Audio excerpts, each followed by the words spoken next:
कि आपकी जो ज़िंदगी है ये संग तराश की तरह है।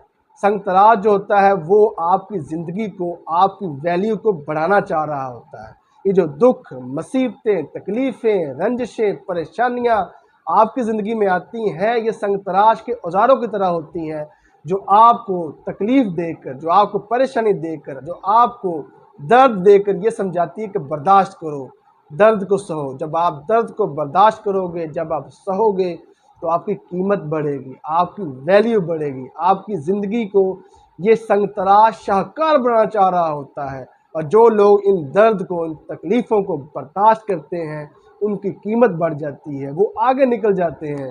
और जो लोग इन दर्द को, तकलीफ़ों को, परेशानियों को, मुसीबतों को बर्दाश्त नहीं कर सकते, रोते हैं, शिकवे करते हैं, शिकायत करते हैं, तो फिर लोग उन्हें रौंदते चले जाते हैं।